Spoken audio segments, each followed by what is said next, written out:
ताकि आगामी आदेश जो है वे प्रशासन को मिले? देखिए, माननीय मुख्यमंत्री महोदय द्वारा कुछ जो टास्क हैं वो जिला प्रशासन को दिए गए हैं। इसमें सबसे पहले तो उनका एक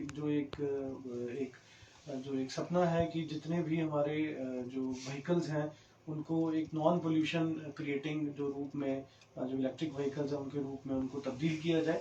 तो इसके लिए ज़िला कांगड़ा के अंदर जो इलेक्ट्रिक जो व्हीकल चार्जिंग स्टेशंस हैं उनकी स्थापना के लिए हमें डायरेक्शंस मिले थे। तो हमने अपनी तरफ से 418 ऐसी लोकेशंस पूरे ज़िले के अंदर आइडेंटिफाई करके भेजी हैं जहां पर जो इलेक्ट्रिकल व्हीकल चार्जिंग स्टेशंस हैं उनको एस्टैब्लिश किया जाना है। इसमें 304 ऐसी लोकेशंस हैं जो सरकारी कार्यालय हैं जहां पर लोगों का फुटफॉल है वो काफ़ी ज़्यादा रहता है। और इसके अतिरिक्त 25 हमारी ऐसी लोकेशंस हैं जहां पर जो एक स्टेट हाईवे या नेशनल हाईवे या मेजर डिस्ट्रिक्ट रोड के ऊपर प्रोमिनेंट लोकेशन पर ऐसे कमर्शियल चार्जिंग पॉइंट्स बनाए जाने के लिए हमने प्रपोजल भेजी है। और इन सभी 25 जगहों पर जो लैंड है वो जिला प्रशासन ने लगभग 3 या 4 दिन के भीतर ही ट्रांसपोर्ट डिपार्टमेंट के नाम कर दी है।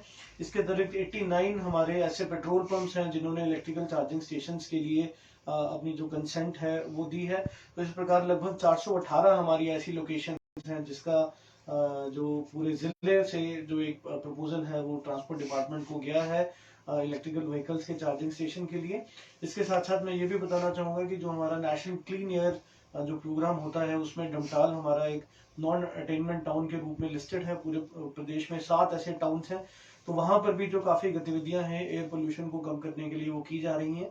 और हाल ही में वहां पे हमने 3 जो ई रिक्शा हैं जो इलेक्ट्रॉनिक हैं उनको भी परचेज किया है, जिसमें 2 जो ई रिक्शा हैं वहां पर जो कूड़े के ट्रांसपोर्ट के लिए उनको इस्तेमाल किया जाएगा। वहां पर एक प्रशासन की तरफ से सॉलिड वेस्ट मैनेजमेंट प्लांट भी लगाया जा रहा है। और एक जो हमारा इलेक्ट्रॉनिक व्हीकल है वो टेम्पल डमटाल को भी प्रोवाइड किया गया है, क्योंकि वहां पे काफी ज्यादा जो जरूरत है वो व्हीकल की रहती है। और यदि वो उसको यूज करते हैं अपने व्हीकल को तो एक वो पोल्यूटिंग एक्टिविटी के रूप में उसको देखा जाता है। तो उसको एक डेमोन्स्ट्रेटिव इफेक्ट के लिए भी वहां पे उसको क्रय किया जा रहा है। और संभवतः जो तीनों व्हीकल्स हैं हमारे पास नेक्स्ट वीक तक जो है वो उपलब्ध हो जाएंगे।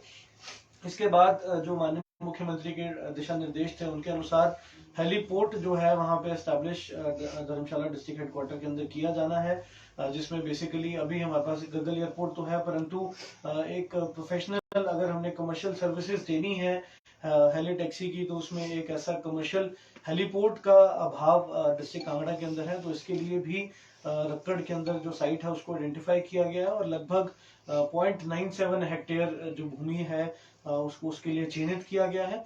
और इसमें जो पीडब्ल्यूडी द्वारा इसका आकलन भी कर लिया गया है। लगभग 6.5 करोड़ की लागत से ये जो हेलीपोर्ट है ये बनाया जाएगा। और इसमें तमाम सुविधाएं, चाहे वेटिंग लाउंज की बात हो, चाहे कमर्शियल काउंटर्स की बात हो, चाहे हमारे चेक इन काउंटर्स हो, इन सबका जो इंतजाम है वहां पर जो है वो बिल्ट इन किया गया है। और इसका जो एफसीए का केस है, क्योंकि ये फॉरेस्ट की भूमि है और इसमें फॉरेस्ट कंजर्वेशन एक्ट जो है वो लागू होता है, तो इसका एफसीए का केस भी 23 दिसंबर को अपलोड कर दिया गया है। और संभवतः इसकी जो क्लियरेंस है वो भी हमें जल्दी ministry of environment and forest से मिल जाएगी। और उसके उपरांत जो इसका जो एक्चुअल कंस्ट्रक्शन कार्य है इस हेलीपोर्ट का उसको भी जल्द शुरू किया जा सकेगा। इसके अतिरिक्त माननीय मुख्यमंत्री महोदय के निर्देश ये भी थे कि एक ओल्ड एज रिजॉर्ट के लिए यहाँ पर जो भूमि है उसको आइडेंटिफाई किया जाना है। और साथ साथ एक इंटीग्रेटेड जो सेंटर फॉर पीपल जो जो दे आर इन नीड, जो वल्नरेबल लोग हैं, चाहे हमारे वो ओल्ड एज के लोग हों, चाहे हमारे वो ऑर्फन्स हों, चाहे वो डिसेबल्ड लोग हों, उनके लिए भी यहाँ पर जो लगभग 5 हेक्टेयर के आसपास भूमि आइडेंटिफाई करने का जो दिशा निर्देश है वो दिया गया था। तो इसके तहत भी दोनों जो हमारे प्रोजेक्ट्स हैं ओल्ड एज रिजॉर्ट के लिए भी यहाँ पर जो धर्मशाला के अंदर हमारा चैतरू के पास जो डगवार पंचायत पड़ती है उसके अंदर एरिया आइडेंटिफाई किया गया है और विभाग द्वारा भी उसका सर्वे किया गया है। और उसका भी जो प्रपोजल है वो स्टेट गवर्नमेंट को भिजवा दिया गया है। और इसके साथ साथ जो इंटीग्रेटेड सेंटर है उसके लिए 5 हेक्टेयर की जो भूमि है, लगभग 130 कनाल के आसपास जो भूमि है उसको आइडेंटिफाई किया गया है। और ये ज्वालामुखी के अंदर इसको किया गया है। और ये भी अपना जो उसका जो साइट सूटेबिलिटी है वो विभाग द्वारा असेस कर ली गई है। और इसका भी जो केस है लैंड ट्रांसफर का ये भी सरकार को प्रेषित कर दिया गया है। तो इस प्रकार जो अभी दिशा निर्देश हमें सरकार की तरफ से मिले हैं उनकी अनुपालना जिला प्रशासन द्वारा कर ली गई है।